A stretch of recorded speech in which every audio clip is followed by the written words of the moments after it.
Salut tout le monde et c'est parti pour vos petites sorties. Cette semaine, sortez vos argentiques, vos jetables ou encore vos polaroids.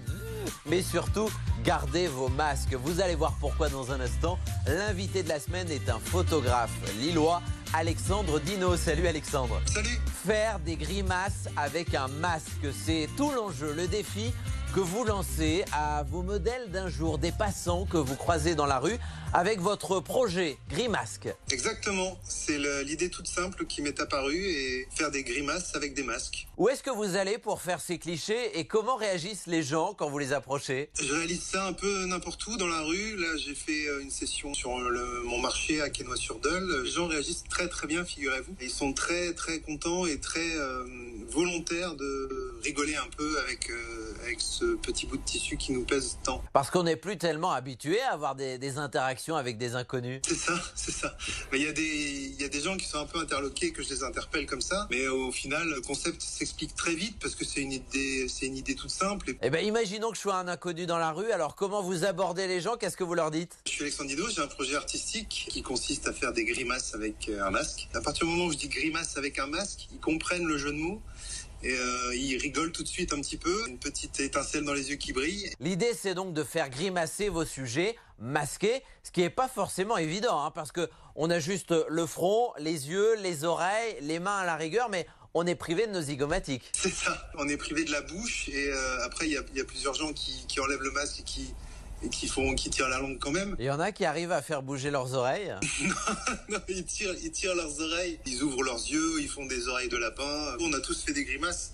Moi, j'en fais encore avec ma fille. Et les gens, ils retrouvent un peu leur âme d'enfant, leur innocence, le temps d'un instant. Et ils oublient le fait que ce masque leur pèse. Et c'est vrai que c'est moins évident de communiquer, de se comprendre et même moins réjouissant depuis un an maintenant de ne plus voir les expressions du visage. Alors, vous nous redonnez un petit peu le sourire. Combien vous avez réalisé de clichés jusque-là? Pour le moment, 170 portraits. Ah oui, quand même. Ouais, et je compte pas m'arrêter là. Les gens disent merci, ils sont contents, et je reçois même des grimaces que je publie sur mon Instagram.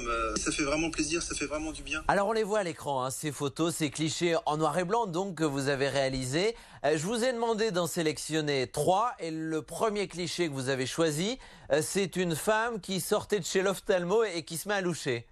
Alors elle, c'est une de mes préférées parce que son visage est très très très expressif, et le fait qu'elle louche comme ça, très bien en plus, même si elle porte un masque, on se rend compte que c'est possible encore de voir des sourires finalement. Autre photo que vous avez sélectionnée, c'est la toute première que vous avez réalisée. C'est la première d'un parcours en fait. Et quand j'ai eu l'idée Grimasque, je suis parti dans la rue et c'est la première fille que j'ai abordée qui m'a dit oui tout de suite, et j'ai senti qu'il y avait quelque chose d'intéressant à faire. Donc du coup, oui, elle est un peu chère à mon cœur. Alors troisième photo que vous avez choisie, je trouve qu'on dirait Jean Lefebvre.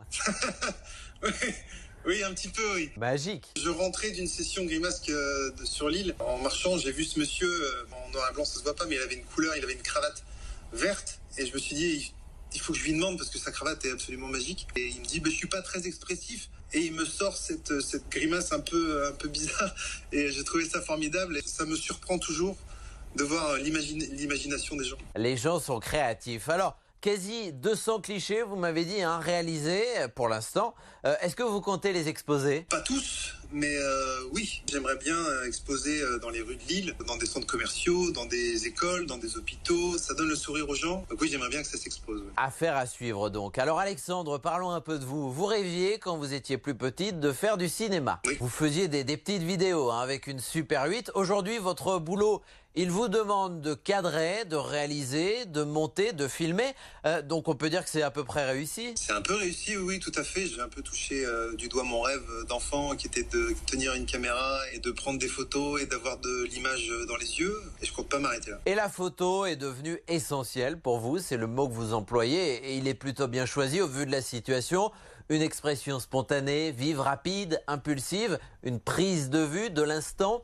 Les photos que vous faisiez avant Grimasque, c'était plutôt des paysages. Oui, j'ai commencé à travers mes différents voyages. J'essayais d'exprimer un peu mon ressenti vis-à-vis de la nature. Et au fur et à mesure, je me suis rendu compte qu'il fallait que j'approche un peu aussi les gens. Le photographe lillois Alexandre Dino, à l'origine du projet Grimasque et l'invité des petites sorties. Restez avec nous. Chaque semaine, je demande à mon invité de nous conseiller des choses pour s'occuper à la maison. C'est parti. Et on démarre avec un livre. Vous avez choisi l'ouvrage d'un photographe que vous aimez beaucoup, c'est Gennaro Bardi, Ville déserte. Un livre que j'apprécie particulièrement parce que c'est un livre qui a été fait pré-Covid. Gennaro a parcouru le monde entier, les plus grandes villes de Tokyo à Paris en passant par New York. Et il a réussi l'exploit de photographier des villes complètement désertes. Ça aurait été beaucoup plus facile maintenant alors que lui il l'a fait avant. Et l'exploit est d'autant plus fort. Et ses photos bien sûr sont magnifiques. On poursuit avec un film. Vous avez choisi un Disney Pixar sorti l'an dernier, Soul. De Pete Docter, je suis un grand fan de Pixar parce que je pense que Pixar rend les enfants plus adultes et les adultes plus enfants. Ça parle de passion, de transmission, de l'au-delà, de manière assez ludique, assez féerique, assez onirique. Moi qui essaye de vivre de ma passion, ce film me touche particulièrement et je le conseille à tout le monde. Et enfin, musique, vous avez choisi For Their Love du groupe américain Other Leaves. Oui, avec des sonorités à la Ennio Morricone et ça, c'est un peu folk, ça détend, ça fait du bien et avec le soleil qu'il y a en ce moment, écoutez ça fait franchement du bien.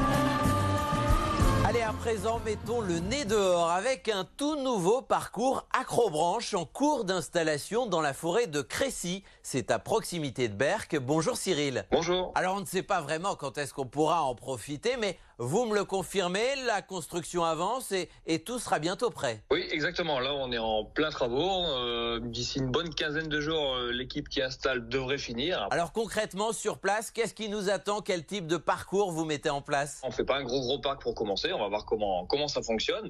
3 parcours Acrobranche pour les adultes, un Acro-Spider géant pour les enfants. C'est un filet géant. Les enfants n'ont pas de baudrier, ils peuvent se déplacer sans risque. En fait, il n'y a pas de risque de chute. On tombe dans un filet s'ils tombent. Il y a un trampoline géant.